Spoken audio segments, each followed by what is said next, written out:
Thanks for staying with us. So a book, #Conflicts for Jihad, written by investigative journalist David Hundeyin, is trending on social media. He appears to have broken new ground in this direction while throwing greater light on how this dreaded terrorist organization came to Nigeria. Now, join us on the show to shed more light on this is the investigative journalist himself, Mr. David Hundeyin. Welcome to the show, sir. Thank you for having me. All right, so for those who have no idea of what's going on and maybe not on social media, could you give us a summary of your findings and why it was necessary to publish this at this time? So when we talk about this thing called terrorism sponsors in Nigeria, there's this tendency to talk about it as if it's an abstraction, as if there are people who fell from the sky. We've been talking about terrorism sponsors for close to a decade, and we've never managed to actually name one. Meanwhile, the terrorists do get supplies. People are sponsoring them. So it gets to the point where at some point you have to sort of just call the bluff and name names, right? That these are the people, and these are not unheard of people. These are powerful people. These are people with access to power, and these are known people. So that was one of the goals of this article. The second goal, and perhaps the more important goal of the story, was to contextualize the rise of terror in Nigeria, not as a standalone event, but as the culmination, the logical culmination of a process that started as far back as the 1970s, arguably the 1950s, right? Because the common story of Boko Haram is that it started with Mohammed Yusuf. Mohammed Yusuf was somehow the originator of Islamic terror in Nigeria, and that when he was shot by police, then his deputy Abubakar Shekau took over, and that's where everything started from, 2009. That is completely untrue, right? The story of terror in Nigeria is at least 4 or 5 decades old. It didn't start in 2009. So this was what the story, this was the important context that this story wanted to bring out. It also wanted to, as part of that context, it also wanted to point out that Islamic terror is not a standalone thing, right? It's the culmination of a series of theological, political, and economic interactions that have taken place since the 70s. That when basically Islam has been practiced in Nigeria for hundreds or maybe even thousands of years without a problem, right?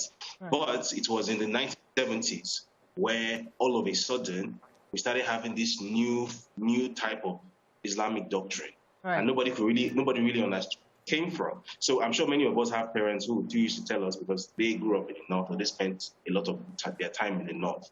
They will tell you that the North wasn't always like this. The North was a very peaceful place. My dad did his youth service in Sokoto State, and he would always tell me that after his youth service, he didn't want to leave. He wanted to stay. It's just that they didn't offer him a permanent contract. That's why he came back to Lagos.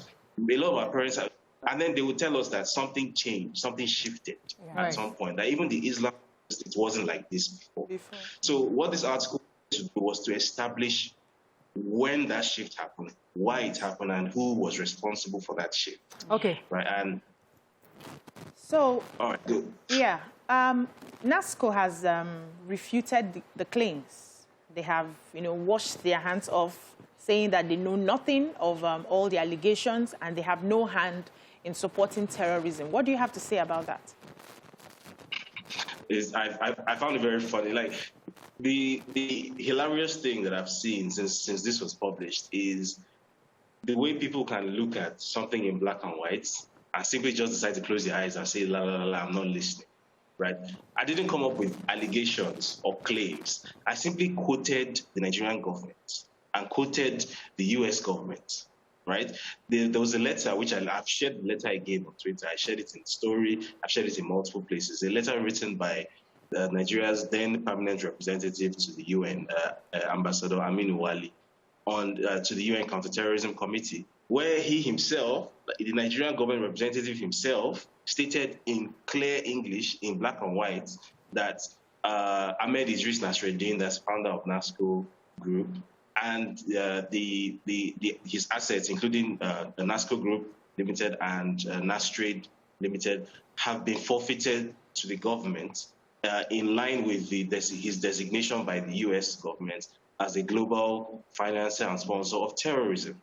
Right? And then the US Treasury Department published a very, very, very, very detailed breakdown of how Idris Nasreddin and his business entities were involved in global terror, in financing global terror. Specific mention was made of funneling money to an Algerian Islamist group called GSPC by the US government. Now, interestingly, the Nigerian government itself, in the letter it wrote to the UN, specifically named the GSPC again in relation to a money launderer called Haruna Shahru. Haruna Shahru was funneling money on behalf of the GSPC. So it doesn't really take much to connect the dots, really. That here we have, in Nigeria, we had a local sort of terrorist bagman, Haruna Shahru, funneling money to and from the Algerian Islamist group. And then we had this Nigerian multimillionaire who was living in Italy at the time, also funneling money to this Islamist group. So, and all of this is like, I would recommend that anyone who hasn't actually read the story shouldn't just read it, but they should click on every link in the story. Verify everything that was written in the story. Right. So it's not as if David Hundeyin came up with a claim, but David Hundeyin came up with an allegation. Every link, read it yourself. And then it becomes very clear that the statement released by the NASCO group, which interestingly wasn't signed by anybody, and which did not threaten any legal action, because I think they know more than anyone else that they have no single leg to stand on. So I would recommend that people should just go and examine. All right, let me come to Mariam. Go ahead, please. Yeah, so of course, you know, since your article came out, there have been reactions, and some people would say that, even for me, growing up in the North, some of these stories would have, as you said, the shift is something that is familiar to me. And, you know, you'd hear stories, you'd hear rumors here and there. But your article sort of put names to these, you know, people that they always say some people. So you put names to it. But people are saying that your conclusion seems a bit, what was the word now? Conspiratorial. So it's as if, especially when you mentioned that the Jordanian organization had recommended grazing routes as solution to a problem that did not exist at the time, and that the farmer-header clashes had not been in existence at the time when they were offering these solutions. You said that it came about 9 years after. But people will tell you that the farmer-headers clash has been on for a very long time. Some people will even tell you from colonial times. So what do you think about such opinions, where they think that maybe your conclusion is a little bit hasty? So I would recommend that people should read the article carefully and read what is there, not read what they think is there. Because what I did not say was that farmer-header clashes did not exist at the time. I said that farmer-header clashes were not a factor in Nigeria's political equation at the time, which is true. We were not talking about farmer-header clashes at the time. It wasn't on the news cycle. It wasn't something that was on our mental radar at the time. It's not something that existed in popular discourse at the time. Even Boko Haram at the time was still relatively new to us in 2012. We definitely weren't talking about farmer-header clashes in 2012. Obviously, they existed, and they have existed for a long time, but it wasn't at the scale of quantum that we started seeing from 2015/2016. We weren't talking about it at the time. So why is it that as far back as 2012, when this wasn't even something that was being discussed in the media, this wasn't something that people were writing academic papers about, this wasn't something that existed in the popular imagination at all, this Jordanian government-backed NGO, which had links to somebody named in the story, Yakubu Musa Katsina, this Jordanian NGO was already listing these grazing routes as a solution to a problem that nobody had told it existed yet. So how did this Jordanian NGO know that this thing was going to be something that will become a hot button political issue in Nigeria as at 2012? Did you know in 2012 that we're going to be talking about farmer-header clashes? So how did the Jordanian NGO know? Who told them? So that's the. I didn't even draw a conclusion from that. I simply, how did. Let me go on a quick break. When we come back, we'll continue this conversation. Stay with us. We'll be right back.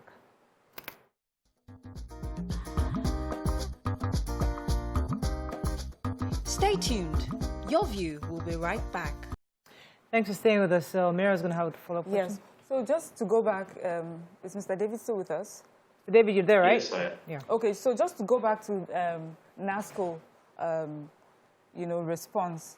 they made references to some articles. They said the United Nations Security Council Resolution SC 9172 dated 15 November 2007, United Nations Security Council resolutions dated 17 January 2008, and then the National Intelligence Agency of Nigeria report to the presidency dated 11 April 2008. And they're saying that they were, cleared of all allegations.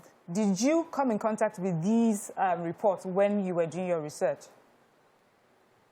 Okay, so I'm going to, sorry, I'm hearing an echo. So I'm going to read an excerpt from the UN Security Council resolution in question. So that, because it's easy to just quote something and say, oh, this thing said that I was cleared. So let me read what was actually said in the resolution, and then let's see whether what they said has anything to do with what the resolution actually says. The resolution says the Al-Qaeda and Taliban Sanctions Committee on 14 November 2007 approved the delisting of one individual and 12 entities from its consolidated list, Al-Qaeda section. The below entries are now recorded in section E of the committee's list, that is, individuals and entities that have been removed from the list. And the individual's name is Ahmed Idris Nasreddin. And that's pretty much the statement. All the statement said was that this individual and 12 business entities have been removed from this list. That's all. The statement said nothing about we have cleared them, we have exonerated them. People use, because they know that people are not going to click, search for this UN Security Council resolution and actually read what is there. So it's easy to just put out a statement and claim that this is what was said. For the avoidance of doubt, Ahmed Idris Nasreddin was not at any point cleared or exonerated of the things that he did. He did those things. He was indicted by the U.S. Treasury Department, right? You can go to the U.S. Treasury Department website. I've shared the link several times, and read the very, very, very, very detailed breakdown of the things he used his business entities and banks, the Al-Taqwa Bank, to do, the entities he funded these things. Right. What actually happened was, and this was reported in the LA Times in 2007, I've also shared this link multiple times, he cut a deal with the U.S. government to get his name taken off that list. And by the way, this is not a strange thing. This is not an unusual thing. It happens all the time, right? That if the U.S. government is satisfied that you are no longer a threat to them, then you will be taken off that list, right? All right. So let me pause you for a second, because there's a lot of questions I want to ask you. Nima, go ahead, please. So, David, kindly clarify for me, because I could not get the clarity on the Saudi involvement that you tried to put in the article. Right. You said at some point the Saudi government, because they want to promote the Wahhabi Islamic point of view or school of thought, they sponsored this. At the time I was growing up as a Muslim child, it was normal for fundings to come for Islamic books, just the way we get evangelical books and all of that. So I really could not put them as the backers for terrorism with the article. Clarify for me. There's a confusion for me there. Well, the Wahhabi doctrine is not how Islam was practiced in Nigeria traditionally. The Islam that has been practiced in northern Nigeria for at least hundreds of years, is primarily Sufi Islam from two sects. I'm sure you know this, the Qadriya sect and the Tijaniya sect, which is a largely benign form of Islam. Those are not the people who go around shooting people or bombing people. They are not extremists for the most part. Right? Now, the entry of Saudi funding, and I'm quoting from a book written by the historian David Cummins in 2009. Again, I linked it in the article. And the book was called The Wahhabi Mission in Saudi Arabia. So I'm going to read an excerpt from the book. It says, the Saudi-funded Muslim World League also sent missionaries to West Africa, where it funded schools, distributed religious literature, and gave scholarships to attend Saudi religious universities. These efforts bore fruit in Nigeria's Muslim northern region, with the creation of a movement, the Izala Society, dedicated to wiping out ritual innovations. Essential texts for members of the Izala Society are Muhammad bin Abdul Wahhab's treatise of God's unity and commentaries by his grandsons. So this is documented historical fact that this is what happened. This particular brand of Islam, which was the Saudi Arabian state's official interpretation of Sunni Islam, was exported to Nigeria. And the person who was the link between the Saudi government and Nigeria was Abubakar Mahmoud Gumi, right? He was the scholar who was the president. So prior to entry into that space, the Wahhabi or Salafist Islam was not a thing in Nigeria. That the extremely conservative to the point of being almost absurd interpretation of Islam was not a thing. Nigerian northern Muslims were not puritanic. All right, David. Up until that point. So if in your research, that was what that writer, who is most likely a Westerner, wrote about the Saudi government's involvement, but in today's world, Saudi has continued to be an ally of the U.S. who claim to fight terrorism, and they have not promoted terrorism, unlike other countries. How come there's still a link? Why do you insist? Do they have new actions or inactions today that, you know, suggest that they sponsor that? I'm not sure what you mean by they don't support terrorism, because going as far back as recently rather as the September 11, 2001 attack, the 11 alleged hijackers, 9 of them were Saudis. The Saudi government is one of the world's biggest promoters of doctrines that turn out to be terrorists. The reason that Saudi Arabia remains somehow a U.S. ally and doesn't somehow get on the wrong side of the U.S. goes back to a deal made between the U.S. and Saudi Arabia in 1976, which essentially created what we now know as the petrodollar, right? That essentially a deal with the devil that we will back you militarily, will be your number one partner in the region, and in return, oil sales, because back then oil was the engine of the global economy. We are essentially going to be your partners for the sake of oil. That agreement between the Saudi king and the then U.S. President Richard Nixon, you can Google it, is what made the U.S. and Saudi Arabia have this special relationship. That almost seems as if no matter what Saudi Arabia does, the U.S. turns a blind eye. So as I said, 9 of the 11 hijackers on September 11 were Saudis, and the Saudi government was never placed on any sanctions. The Saudis have never faced any consequences. So, David, let me put the article aside for a second because we have very little time. What do you hope to achieve with this? Because we understand the facts that are out. Obviously, it's incriminating to certain organizations, certain people and personalities. What do you hope to achieve, especially with the governments, which many have argued may be somewhat sympathetic to some of these people? So what do you hope to achieve with this article?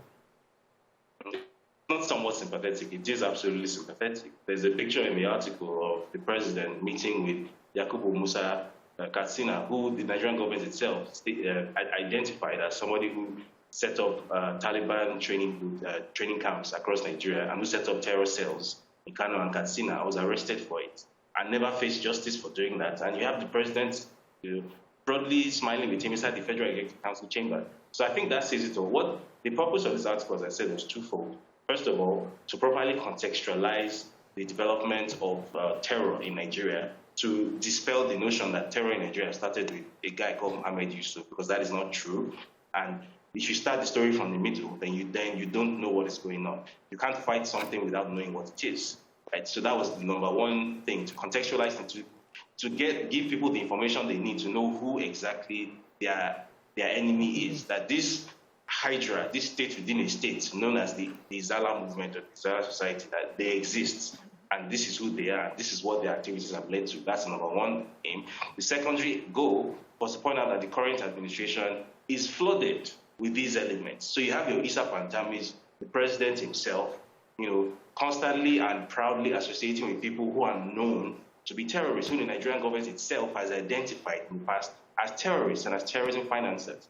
So essentially that this, when we talk about terrorism financing or people being sympathetic to Boko Haram, people should understand how high up this thing goes, as this thing goes all the way to the top. Okay. So if you have a president saying that he's going to win a war on Boko Haram, and he's then shining his teeth inside the Executive Council chamber with the person who was one of the precursors of Boko Haram, who was literally training people to become Islamic terrorists in the early noughts, then clearly you're not going to win this war against Boko Haram under this president. He's not being truthful.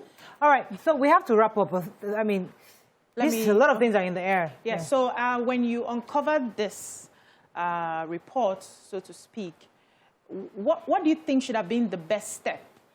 Did you plan to submit it to probably the DSS, to the United Nations? Did you plan to, because sometimes when you have something like this, it's very nice that you go through, you use it legally for what you want to achieve at the end of the day. Did you submit it or you just posted it on social media for people to read? And how do you think we as Nigerians reading it will be able to make a change?